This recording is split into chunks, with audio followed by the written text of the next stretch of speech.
Chapter 22. Tanner. Although I waited around for an hour or so, the guys never rematerialized at the cabin. The pain in my shoulder had reduced to a dull throb, and my nausea had receded by the time I exited the pod, so I went in search of sustenance. Since Brenner was a prepper by his own admission, I suspected there'd be food squirreled around somewhere. One of the side doors in the underground bunker contained a bunch of battery banks with wires leading through the ceiling to what I assumed would be a hidden solar array. Beyond them, I found a metal cabinet whose shelves overflowed with MREs. Once I'd filled my gut with a beef stew concoction, I returned to the pod and logged back in. With the descent of the sun, the temperature plummeted. Ill-prepared for the sudden change in weather, I shivered violently as I paced the streets of River City. I spent the evening scouring the Halfling district for quests or errands to run, but it turned out I couldn't do the same one twice, even after starting over.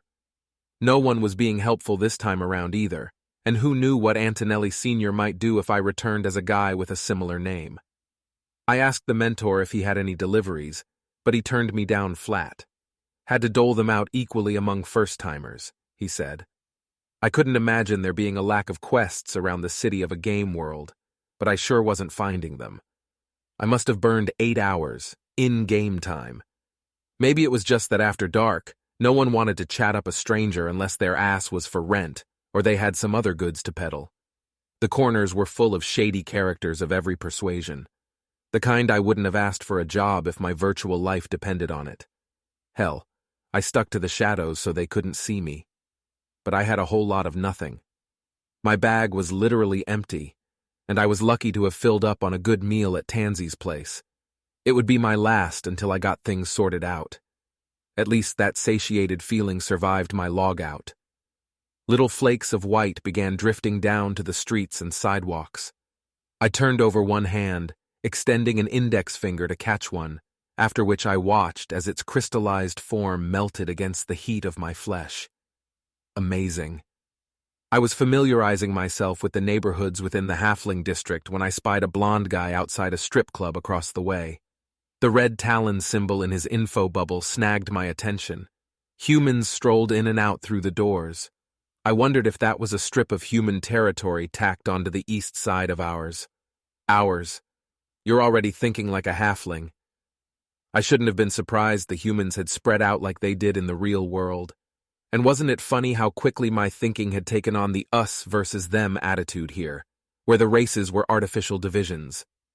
A carriage pulled by unfamiliar hulking beasts pulled up in front of the club. Then the bench rider dropped down to open the door. A man in a slick suit with equally slick, shiny hair, despite it being nighttime, stepped out. The Talon opened the door, half-bowed his head in greeting, then closed it behind the VIP. The icon made me fume. I deserved some recompense for all the money they'd liberated from my pockets, not to mention the way they'd groped my female iteration before finishing me off. Who knew what else they'd done to my dead pixels? I was indignant on behalf of my past self, and the memory filled me with heat. I was about to mosey over to check out the scene when 5 guys in sharp, tailored suits ambled along the sidewalk to join Blondie. Their heads pivoted constantly, checking their surroundings like they expected turmoil at any moment. It was then I noticed how the 4 formed a square, surrounding the one in the middle. That man's gait was so familiar, it stopped me short. When he stepped into the bright lights of the shelter hanging over the front door, my heart lurched. The sensation was so genuine, I was taken off guard and backpedaled onto the curb. In my mind, in full HD, played the vivid image of the gun I'd pressed to the back of this same bastard's head on a snowy mountain road. What the fuck? How did they find me this fast? Vance Antonelli hadn't even bothered to change his appearance, the arrogant fuck. Although he hadn't bothered to replicate the damage I'd done to his chin when I'd cracked him into the pavement. Every other feature was identical. Maybe he'd had the injury fixed already, assuming his uncle hadn't made him display it in shame. I should have taken him out permanently. My fucking reward for mercy. I squinted. A bubbles popped up as I scanned his bodyguards. Unknown human. Level 20. Unknown human. Level 21. Unknown human. Level 19. Unknown human. Level 22. Although Vance was only level 1, his protection might as well have been an elite fighting force compared to the citizens I'd analyzed since my arrival. And it made sense. If the Antonellis were doing business inside the game world, they'd have an army securing their interests.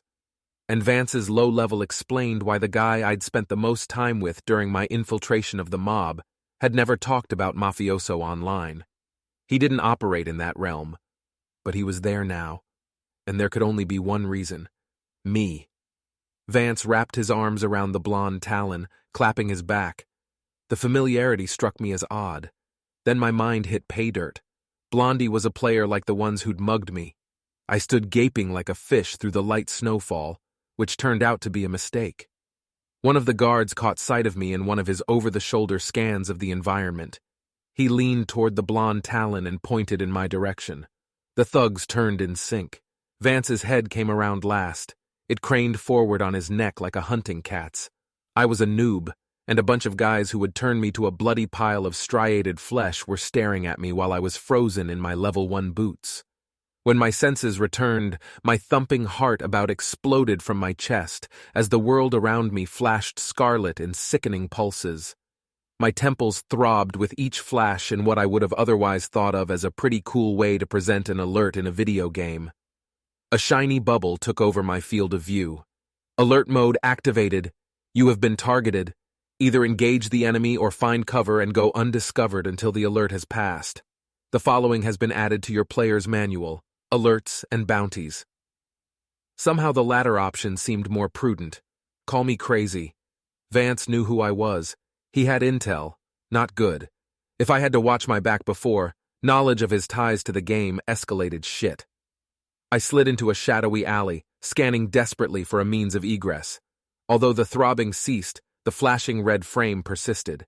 A shoulder check revealed none of the snowflakes were sticking to the pavement, so I wasn't leaving tracks. At least that was something. A fence blocked one end of the narrow throughway, and garbage bins and random trash bags lined the walls of buildings on either side.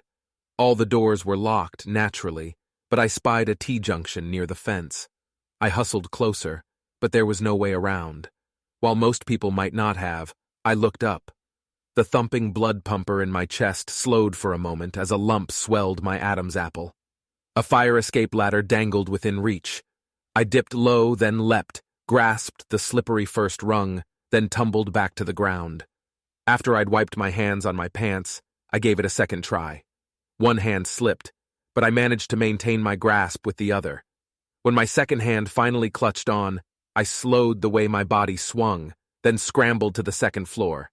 The metal scraped and squealed in a response that caused an echo in the narrow space, and I flinched. "Quiet, goddammit!" I said to no one who'd understand me. Just rats and roosting pigeons. I reeled the ladder in from above, forcing myself to be patient to keep the noise down so as not to garner attention from Vance's people, nor any residents. My heart had resumed its labor as I'd climbed, but my hands were sure as I scaled another level on a secure ladder that wasn't designed to raise and lower. At the top, I eased myself into the recess of a darkened window. You have unlocked an action skill: concealment. Sneak in the shadows to hide from your enemies or gain attack bonuses. With each concealment rank, you are less likely to be noticed by beings of the same or lower level. Environmental variables can increase or decrease your chances of successfully concealing yourself from others. Your concealment skill is rank 1, plus 0.25% chance to conceal yourself from being of equal level. The likelihood you'll successfully hide from beings of higher level is reduced by 0.25% per rank. Your ability to hide from beings of lower level is increased by 0.25% per rank. The 4 thugs entered the alley in rows of 2. They stuck close to the walls, their heads craned forward like ducks as they entered the darkness of the throughway. I pressed my back into the frigid window, then brought my knees together and hunched my shoulders as if the actions would make me a smaller target. They eased forward until the first pair stood beneath the ledge where I hid. I questioned whether a windowsill on a fire escape wasn't a bit obvious, but the shadows were dense, and I'd raised the ladder before they caught up. Talk about luck. One thick neck peered up. I was certain he'd seen me, but he strolled right by. When they reached the dumpsters set across from each other at the other end close to the fence, one reached into his jacket and withdrew something. He grasped it in both hands, then extended his arms as he swept in a wide arc around the corner of the trash can, what we called slicing the pie in my military days. As he came around, I saw he had one of those pocket shot slings, the loaded pocket pulled taut by a hand bulging with additional ammunition. It looked like a toy, but getting nailed with a ball bearing was no laughing matter. The weapon was potentially lethal in the right hands, and he seemed to know what he was doing. Who knew what spell might enhance the aim or deadly effect of a hit? But would they kill me? What good would that do? I'd just re-roll, change my name and appearance, and they might never figure out where I was. But I was a halfling with a different name, and they'd figured it out. Maybe the gaping expression I'd been wearing had something to do with it. Either way, it didn't make sense to snuff me out. They'd want to contain me, hold me hostage somewhere. Even then, I couldn't figure their long game. With my low HP count, they could barely even torture me to find out where I hid in the real world. But I'd never taken Vance for a genius. My heart continued its race, as if it meant to choke me. But when they reached the fence on the opposite end of the alley and decided I wasn't concealed there, they turned, passed beneath me, then exited. Vance appeared from around the corner at the opposite end. He clutched his hips while the weapon toter jabbered something I couldn't hear, then threw his hands up in disgust. They continued down the road in the direction I'd been moving before turning into the alley. The world flashed thrice, this time in green bursts. Alert mode ended. You have evaded a threat, plus 50 XP. Your adaptation trait has increased to rank 2. I let out a slow breath, then drew in a deeper one, holding it a few moments before allowing it to wisp through my nostrils in a burst of steam. Calm, inhale for 4, hold for 7, and release the breath for 8. I repeated the pattern, then inspected my character sheet for a distraction. Ronaldo Cobb, Halfling, Level 1, you have not selected a class. Rank, Nobody, you're a nobody. Brawn, 2. Determination, 5. Deceit, 3. Intimidation, 2. Logic, 6. Movement speed, 5. Persuasion, 3. Recovery, 4. Stamina, 1. Vitality, 5. Versatility, 4. Professions. You have not learned any professions. Action skills, concealment, 1. Traits, survival, 3. Intuition, 3. Focus, 1. Adaptation, 2. Combat skills. You couldn't fight your way out of a paper bag with a machete. I eased off the window ledge, sweeping the alley for trouble before creeping to the metal rail. My mind returned to the scene at the club. The Talons and the Rossi family. I should look into that. What was more, I was struck with a new possibility. When at the Bluebell Cafe, I'd suspected the Talons might be connected to the in-game Mafia family, the Antonellis. If the Talons were players serving them, and the Rossis were connected to them as well. That familiar greeting between Vance and Blondie left me almost certain. Almost. A few searches in the outside world might have lent some clarity. It was frustrating to lack certain technologies in such an advanced game. I hadn't spied a single handheld the whole time I'd been there, whereas back home I could hardly blink without seeing one. My interface didn't fill in that gap. It wasn't like I could search the web for more info. Maybe this was my chance. If I moved quick enough, I might learn a few things about the families and the blood talons. If I believed my mentor, halflings were about intel after all. I checked the alley for spies. Seeing none, I took off after Blondie at a smart clip, thankful for the quiet footfalls of my soft-soled boots. Chapter 23. Feds. Special Agent Blake lifted the headphones off his ears, tipping his head toward his co-worker in the seat next to him in the back of the surveillance van. I think you should hear this. It's from a handheld located up the street. Not related to our stakeout, but looks like it's coming from that Rossi place. Not our jurisdiction if it's not Mr. No, seriously.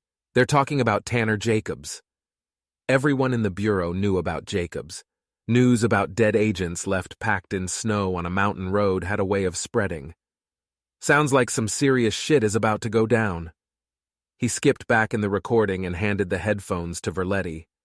Brow furrowed, he listened with his hands clapped over the cans on either side of his head. Goddamn. They mentioned Jacobs by name, not even using a covert designation for the package everyone hunted. We need to call this in. Verletti grabbed for his own handheld. Prep that to stream for the appropriate team. I can't believe the luck. They'd never have figured that one out on their own. Blake smiled.